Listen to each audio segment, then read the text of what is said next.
Бакыт устаз, мен өзүмө ээ боло албай жатам. Сөз берем, сөзүмө тура албай жатам. Азыр ушундай жаман ойлор келип турат. Эмне кылсам болот? Эми сиз эмне жөнүндө жаман ойлорду айтып атасыз, түшүнгөн жокмун. Анын да түрлөрү бар. Бирөө жаман ойлоо, же жаман сөз айтуу, же жаман адатпы, же бирөөлөргө болгон жаман күмөнбү, же өзүңүз бир нерсени убада берип ошого тура албай атасызбы? Түшүнбөй калыптырбыз.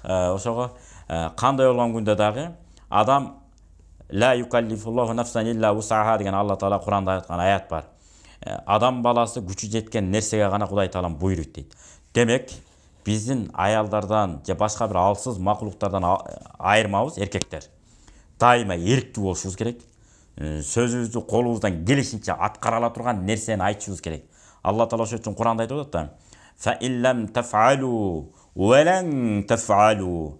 Буга чейин бир нерсени кылбайм деп туруп анан кылам деп туруп анан кылбай койгон болсоңор дейт, келечекте эч качан аны кылбайсыңар дейт. Ошон үчүн мына нерседен тыйыл болду, экинчи мындай күнөө иш кылбайм деп туруп, кайра эле кыла бере турган болсоң, келечекте дагы эле кыла бересиң деген сөз. Курандагы бул аят. Ошон үчүн колдон келе турган нерсени убада берип, мына нерседен тыйылайын деп, аздан алдыга жыла бериш керек, өнүгө бериш керек.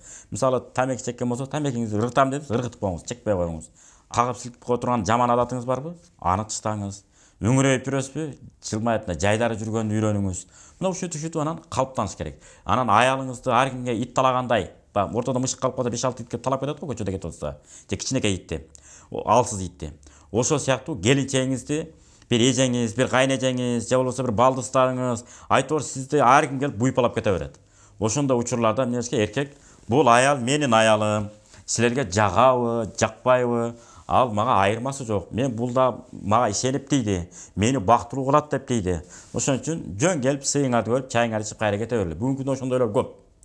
Аялы жакшы эле жанталашып жашап атат, күйөөсүн жакшы көрөт, сыйлайт, 2ден 3дөн бала төрөп берип койгон. Ага карабай, күйөөсү эмне чечкинсиз. Ошондо чечкинсиз апасынын колунан, апасынын этегинин жанында этегин кармап жүргөн балдар болот го. Чоңоё эле калган, жашы 25-30 болуп калган. Дагы деле мындай колу этегинен кармалып жүргөндөй да. Апа эмне кылайын, я?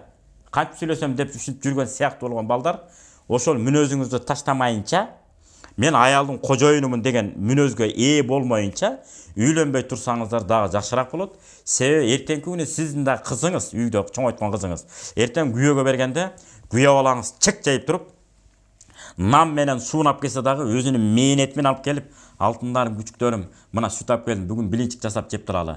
Эртең Кудай буйруса дагы иштеп келем, күрүч алып келем, май алып келем, эт алып келем. Сонун жашообуз болот. Эң негизгиси мына бири-бирибизди жакшы көрөбүз, бири-бирибизди сыйлайбыз. Мына баарыбыздын алты сануу заман, бизден өткөн бай адам жок дей тургандай, бир мыкты, бир жадырап жайнап турган күйөө баланы сиз дагы күтүшүңүз керек.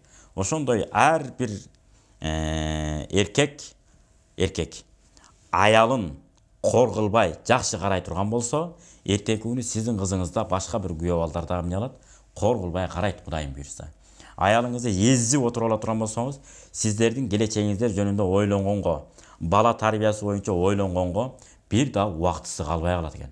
Себеби ал психология жактан колдоо болбогондон ошол жагынан запкы жейт экен дагы, чөккөндөн чөгүп ара берет дагы, эртеңки күнү бүжүрөгөн байкуш энеге айланып калышы бат эле болот, оорукчан да болуп калышы мүмкүн. Оорукчан аялдан оорукчан балдар төрөлөт, башка эмне болмок эле. Ошондуктан пайгамбар Мухаммад алейхиссаламдын хадисте айткандай, аял заты биздин колубуздагы аманат. Ар бир сөзүн аныктама бере берип, жооп бере берип, кээ бири айман кылып калгандар бар. Туура эмес. Жөн эле мында зыяндуу же бир мааниси деле жок сыяктуу кээде ойлонулбай сүйлөнүп кала турган сөздөр болсо, маани бербей койсоңуз болот. Көп деле ага мындай жанталашып, ар бир сөзүнө жооп бере турган болсоңуз, эртең ырчырчып кетиши мүмкүн.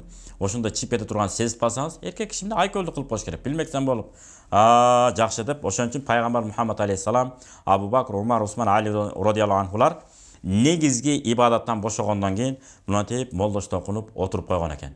Ошого сиз эмне кылышыңыз керек? Жарап берип коюшуңуз керек.